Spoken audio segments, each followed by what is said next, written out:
Ladies and gentlemen, what's good? We're back with another Call of Duty mobile video. Hope you guys are having a fantastic day today. As you guys know, we've got the newest season here, and obviously that means a new top 5 guns in Call of Duty mobile. So, while some of the changes to meta guns might not have seemed very apparent, they actually impacted the meta in a really big way that a lot of people haven't quite realized yet. So today we're going to be breaking it down, giving you guys a couple honorable mentions, and going through what you should be using in your loadouts in Season 7. If you guys enjoyed the video, please do me a huge favor. Make sure to drop a like down below. Make sure to subscribe to the squad if you haven't already. But without any more talking, we're going to go ahead and hop in the action.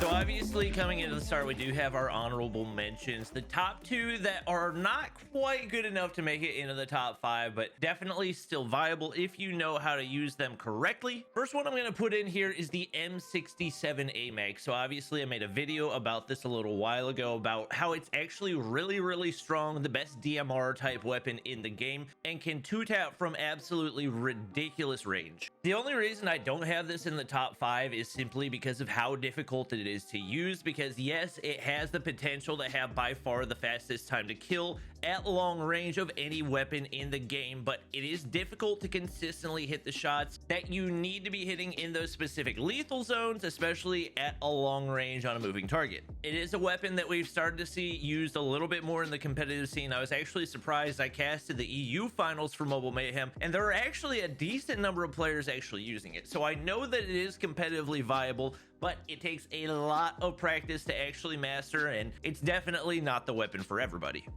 Our second honorable mention is going to go to the Fennec. Now, some of you might be surprised by this. You might have pulled out the Fennec and said, man, this still kills just as fast. It's absolutely crazy. Still the best SMG in the game. I'm going to tell you why that's not the case. While the Fennec did maintain a lot of its power, it got a massive nerf to the damage multipliers to the arms and the lower body. Now, I know some of you are going to say, Bobby, the answer is simple. Just aim higher. And while that sounds good in practice, what you don't realize is when you're going into a gunfight, you have your arms up holding a gun, the opponent has their arms up holding a gun, meaning if you're shooting them in the chest, more than likely you're going to be hitting a number of shots to the arms and the hands, which means you're going to get that 23% damage penalty, which is going to significantly decrease your time to kill. So while it is still possible to 4-shot with the Fennec, it is number 1, extremely unlikely, and number 2, if you don't get that 4-shot, it starts to drop off very quickly. You only need to hit 3 times in the hand, and it actually turns into a 6-shot, which gives you the time to kill of probably an average assault rifle.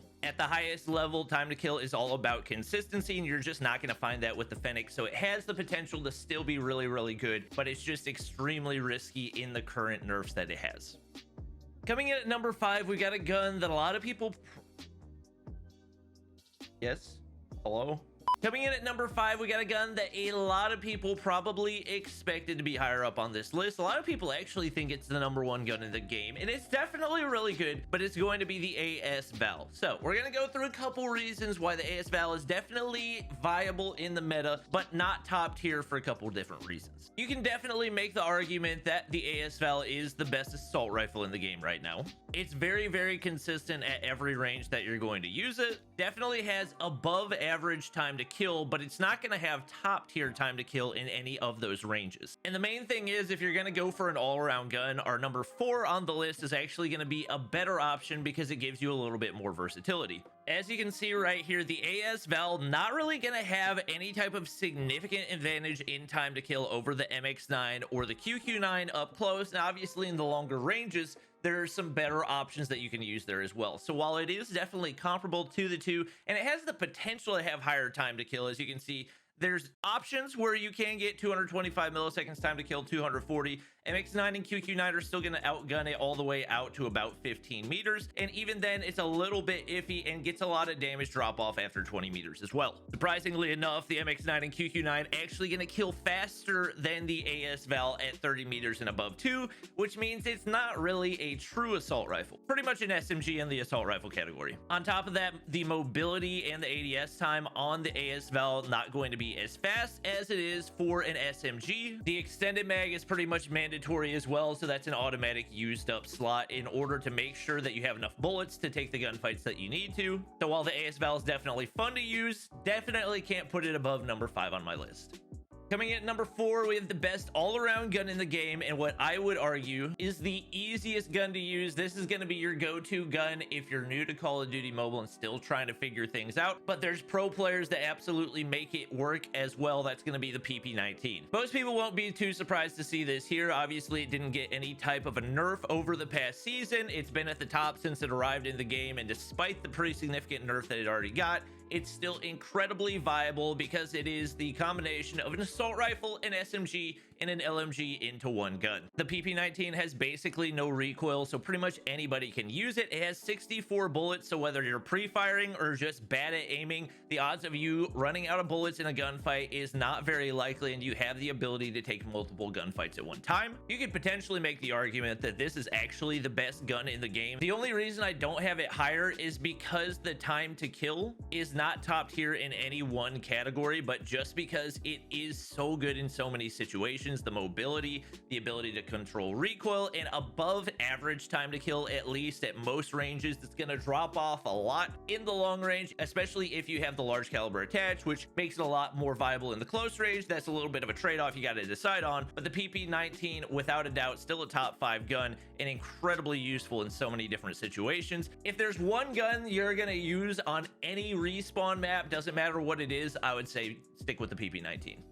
Coming in at number 3, we've got the QQ9. Now, this is one that's been up toward top 5, wasn't top 5 last season just because the Fennec was so incredibly powerful that there wasn't really any reason to ever use the QQ9. They were relatively comparable in a lot of situations, but time to kill, the Fennec was just going to win every single gunfight, so the QQ9 was basically obsolete. Now, I do see a lot of people talk about the aim shake of the QQ9, and maybe it's just because I've been using it so long, but that doesn't really feel like a significant factor in why it's not good to me personally. Obviously, taking a look back at past stat breakdown of the QQ9, it's right there next to the MS9 in most of the time to kills, and especially in that 15 to 30 meter range, it's going to outgun the MX9 every single time. The QQ9 has such good mobility, such good ADS time. You can build it out to be primarily ranged and still have really solid ADS time and mobility. So there's a lot of different things you can do for it. Number one thing you need to do is make sure you're using the 45 round mag, because that's going to buff your time to kill,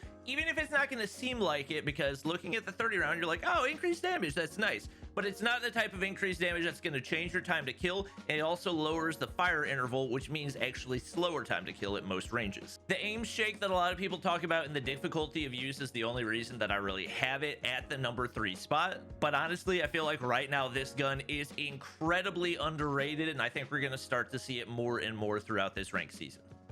Coming in at number 2, this is a gun that got nerfed hard in every way, shape, or form coming into the season, and yet it is still on top in ranked, in competitive. You're probably still seeing it everywhere. That's going to be the Holger. Despite all the nerfs that the Holger got, they didn't really impact the main issue with the gun, and that was number 1, the time to kill, number 2, the fact that you get 40% ADS movement speed from the no stock attachment. For some reason, they only adjusted the ADS time and the movement speed for the no stock and ignored that glaring 40% buff. So the Holger is still incredibly powerful, and big shout out to Signu. He does really good stat breakdowns for buffs and nerfs, so make sure to check him out. But he gave us this breakdown chart for the time to kill on the Holger, and as you can see, it's still incredibly powerful. So the 3-shot, or rather the 4-shot range dropped down from 25 meters to 20 meters. But to be honest, given the fact that your 5-shot range is going to extend all the way out to 50 meters,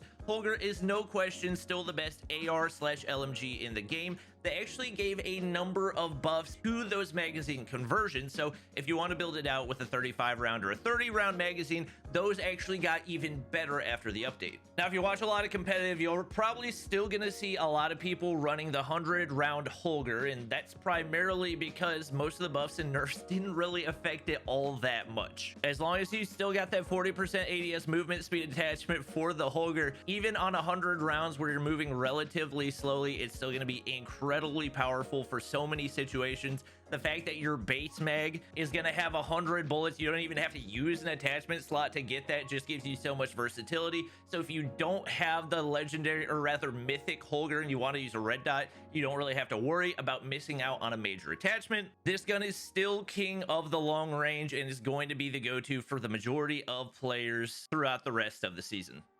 Next up, coming in at number 1, this is a gun that I got some flack for saying was in the top 5 last season, and now I can say definitively it is a top 3 gun, and I would argue the best gun in the game. That is going to be the MX9. Now, a lot of you guys know the reason I love the MX9, the thing that makes it good. Number 1, you have so many different attachments that allow you to build it out a lot of different ways. You can build it for hipfire accuracy. Even though the hipfire did get nerfed a tiny bit, it didn't really affect it all that much. The large caliber ammo also makes it incredibly powerful. So number 1, you're not going to have bad lower body multipliers, which means it's pretty much impossible. No, not pretty much. It is literally impossible for you to be able to 5-shot somebody at close range because of how the hit markers actually play out. On top of that, the headshot damage is so high that it actually gives you the potential to be able to 3-shot somebody, which means if you hit a headshot, the MX9 is going to kill faster than a 1 burst from the M16. No, that is not an exaggeration. That is actual fact. 140 millisecond time to kill. That's like prime akimbo Fennec time to kill. Now, I will say the damage drop off is relatively steep for the MX9. The primary reason being that it goes from being a 5-shot to a 7-shot whenever you do hit that damage drop off. So this is not a gun you're going to want to try to take a whole lot of long range gunfights with. But the thing is, whenever you're good at a game, whenever you understand the map, how to close off those distances and create more close range gunfights,